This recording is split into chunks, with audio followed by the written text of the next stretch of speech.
So, destination Vietnam. Well, more specifically, Hanoi and Ha Long Bay. It has to be said from the get-go, traveling in Southeast Asia is a treat for solo travelers. It feels very safe, prices are low, food is definitely my favorite in the world, and your value for money just exceeds expectations. The people being super friendly despite many not speaking English, well, most. I was invited to have dinner with these locals the second I stepped out of my hotel. They were super cute, they wanted me to come with them for drinks afterwards, and yeah, they just really loved having me there, and I just felt the warmth, so it was great. And being a solo traveler and traveling solo so much, it's always beautiful having these moments. One thing that you are always reminded of in Vietnam is that the Vietnamese are very short, so it's funny seeing toilets the size of bidets and the tiny stools with the tables that are not much bigger. So when I'm sitting, I always feel very lanky with my knees still being double the size of the table. The only real downer with your trip in Vietnam or Hanoi specifically will probably just be the relentless crazy traffic and the unforgiving heat and humidity, which, I mean, who's going to Southeast Asia and not expecting this? The pollution in Hanoi is also quite a large health concern, especially for the locals living there, of course. It is undeniably bad, with it being a lot worse in the north of the country than the south, which is quite noticeable. I would attribute it probably to being there's more industry in the north, in terms of construction, but also there's widespread manufacturing, like cheap manufacturing in the north. You see a lot in a lot of factories, as well as there's coal plants, just dust, burning of charcoal, agricultural waste. And the other big thing is, of course, just the traffic, the motorbikes and the cars.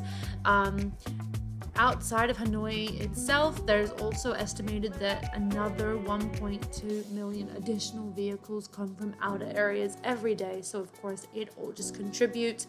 It's quite often you don't see clear sky until you get to Hanoi, out of Hanoi into Ha Long Bay, which is about a 3-hour drive on the bus. And that's when you finally start to see blue sky again. Now, of course, something you noticed about Vietnam is there's tourists everywhere, even in off-season, and it's great because the tourists come from everywhere, so you hear people speaking all different languages, and it's a good vibe. In 2023, Vietnam received around 12.6 million international tourists, an increase of 3.5 times since 2022, and they're looking to nab 12.7 million by the end of 2024. I'm going to use this video to just take you around Hanoi, show you what's to see, discuss prices, discuss what tourism is like now, and the history of the city being the historical center of Vietnam, as well as chatting with locals to understand what is life really like in Vietnam for the Vietnamese people. And we will have my local friend Bon in this video to help me with that, so that is where I'm getting a lot of the information in this video from. So, as with any good tourist, I'm sure we want to know about price. So, let's start off with currency conversion. We're going to use US dollars because why not? So, I had to do a bit of conversion myself as my currency is not USD, but it looks like $1 gets you around 25,400 Vietnamese dongs. So for me, I was of course drinking condensed milk style Vietnamese coffee every morning. It was costing me about 40,000 dongs in the old center, which is probably the most expensive part of Hanoi. That's about $1.60 US. Interestingly, food was probably cheaper than coffee. You can get a nice pho from between 20 to 60,000 dongs, with the street food style ones being the cheapest, of course, but also generally the most authentic and the best tasting. I stayed in a private loft in the center with two big double beds for $19 per night. And really where I probably spent the most money was just getting from the airport to the center. I didn't research, but actually Hanoi International Airport is quite far from the city, so it's domestic, they're together basically. But it's about a 40 to 50 minute ride into the center, so it's pretty far. I paid about 400,000 dongs. There were just people waiting around, just being like, hey, you need a grab, you need a taxi, which is kind of what I do in all my travels. I'm not much of a planner in advancer, so maybe I end up paying more for that, but in the end that is only like $15, so can't complain at all. Actually, where I got nabbed the worst is going into Vietnam, because I didn't realize you need a visa. I will link the website in the bio of this video, the government website where to buy the e-visa from, because there are a lot of scam sites out there. But also be aware that a lot of countries you don't need a visa. Like if you're traveling on a European passport from Western Europe, you don't need one, but for most of Eastern Europe, Australia, New Zealand, we all need visas. So make sure to check that out prior, because I got caught out and I had to pay $60 to fast track it.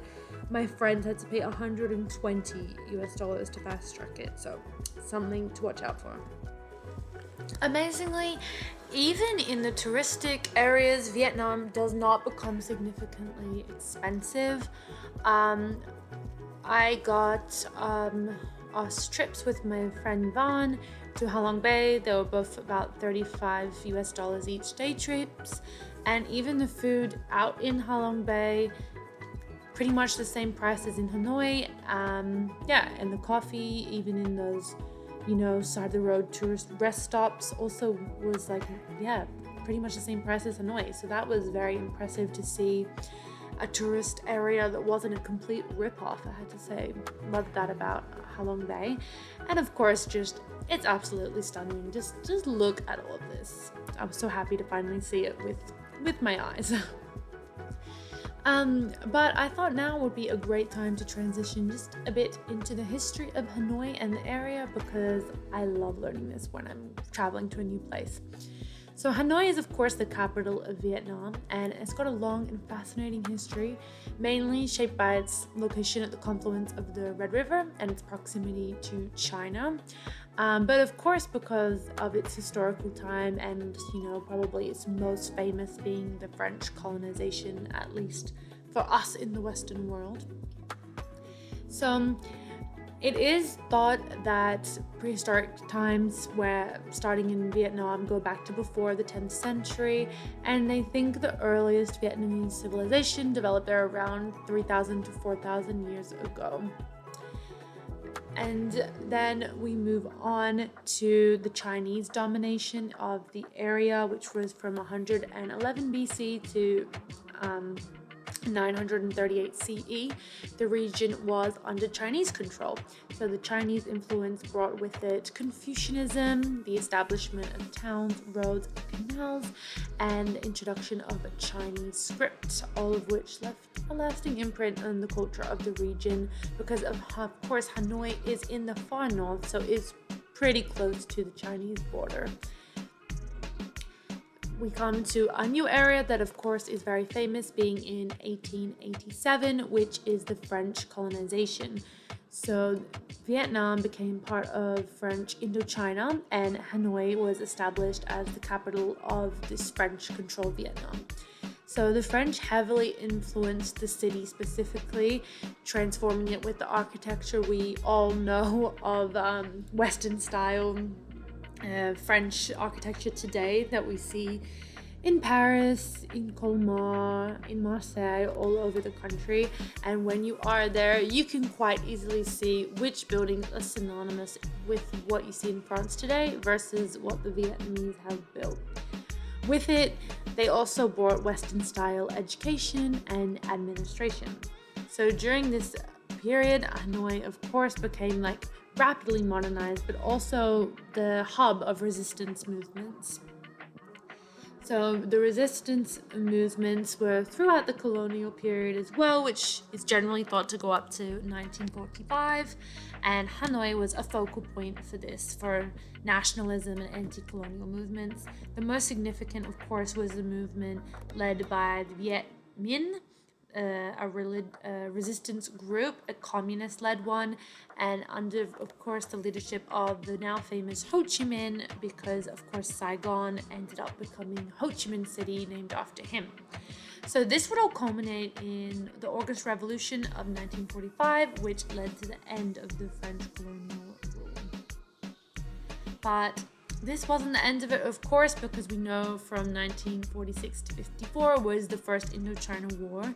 Following the revolution, the new Democratic Republic of Vietnam was declared in Hanoi in 1945, with Ho Chi Minh being the first president.